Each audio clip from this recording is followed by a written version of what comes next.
welcome to Paris. I am not in Paris right now, but this is a photo I took when I was in Europe. And this is the Eiffel Tower in Paris, France during the light show. They do a light show every night, at least in the summer. And the Parisians think it's super trashy, but I thought it was kind of pretty. And today I'll be talking about what should you look for in a carry-on and what should you carry on in your carry-on.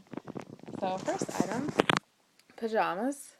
You should always have an extra pair of pajamas with you when you're flying, just in case you lose your checked baggage, or if you like to wear pajamas while you're sleeping on the plane if you have a long flight. And along with that, a spare pair of clothing. At the very least, you should have one spare pair of clothing in case you lose your checked baggage or you get something spilled on you, something like that. And along with pajamas, I have these eye shades I got from Virgin Atlantic when I flew across the pond, and I just sort of held on to these because I was traveling other places and didn't really think about eye shades because, well, my parents used to pack my bags, which sounds super lame, but whatever. And these aren't the best quality, but they worked, and I like to sleep when it's really dark, and they do turn off the lights in the plane, but sometimes they leave on some lights or they'll turn on all the lights because there's turbulence, and that's just kind of a big shock to your sensory system to have all of a sudden lights on and the plane is shaking. I would rather wake up in the dark. And along with sleeping, we have a travel pillow. This one I got a few weeks ago from Target. It was on clearance for a couple of dollars. It was originally 20 or something like that dollars. And this one's unique because it has a zipper, which I already unzipped on it. And you can change it from the travel pillow to a square, which I will attempt to do with one hand. And before this, I still have it. It's an inflatable travel pillow, which is really nice because you can just deflate it and it can fit in your pocket, or you can stuff it in any sort of bag you want. And here we go, square. And so you can have it as a square. Also inside of this, if we pull out this, we have a zipper compartment that has a vibration device, and if you get sore backs or you just want a massage while you're traveling, whether you have it in the neck position to massage your neck or you have it on your back, that's really nice, and it won't accidentally turn on because it has an on-off switch, so you won't accidentally be woken by vibration. In our next items, we have toiletries, so toothpaste.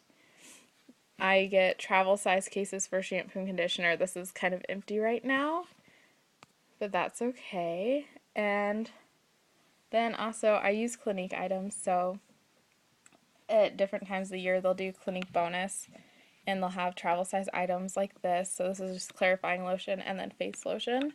And this face lotion actually also works really, really good for sunburn. So if you do have a sunburn, you will put this on your face or wherever you have a sunburn, and it'll get rid of that sunburn in like a day. No joke. And then, in addition to toiletries and your toothbrush, of course, I never travel with my toothbrush in a checked baggage.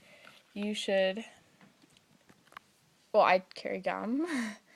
I don't know if that's what anyone else likes to do, but I love gum, so I'll always have gum with me.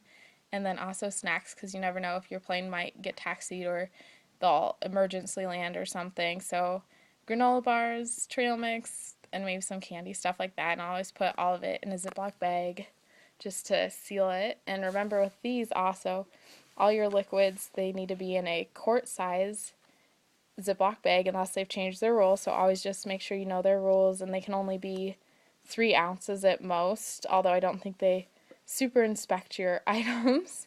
And so just make sure it's all Ziplocked up in a quart-sized bag. Otherwise, they'll throw it out, or they'll offer to let you buy one, which will be at least $1 for one little Ziploc bag. And now let's talk about your carry-on. So I always use backpack. I feel like you can always fit the most stuff in a backpack. And JanSport, I really like this brand because they have these straps on them, and they have this gel in them, and it makes it substantially more comfortable when you're carrying a lot of weight, which is what I do because I always want to meet the weight requirements for the check bag, so I need to fit as much weight as possible in my backpack.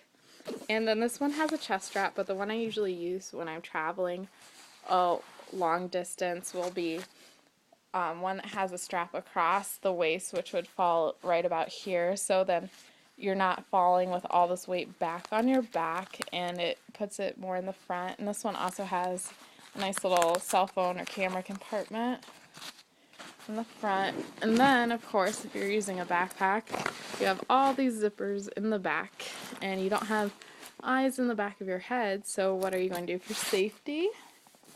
I have these locks. These are also what I put on my checked baggage. And if you're putting the locks on your checked baggage, you want to make sure that they're TSA approved, which is this symbol right here. And on the bottom it says TSA. And that just basically means they have a master key so that they can get into your bag if they want to inspect it. Because if you have another lock that's not TSA approved, they will cut the lock and you'll never see it again or any sort of reimbursement. And the one I like to use, they have keys, and this one works on both of them because they came in the same pack.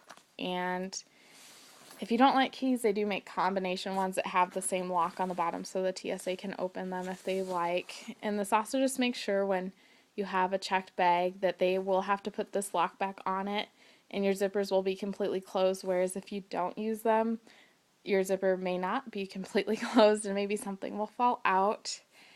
And of course, with the backpack, no one's going to be breaking into a backpack that has this lock on it.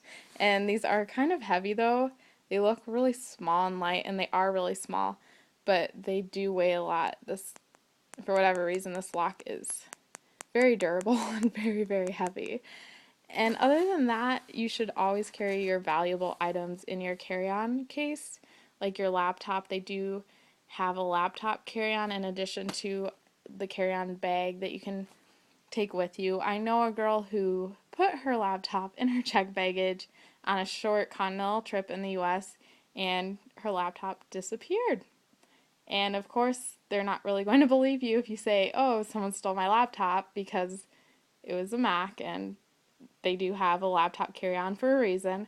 And so she'll never see money for it. She'll never get her work back from it. So never put anything valuable like that in there. So also things like cameras, or if you bring cell phones, and definitely if you're traveling outside the country, put your converter inside your carry-on. And those are my tips of the day. Is it weird not seeing me on camera? Let me know. My quote of the day is by the Beatles, all you need is love.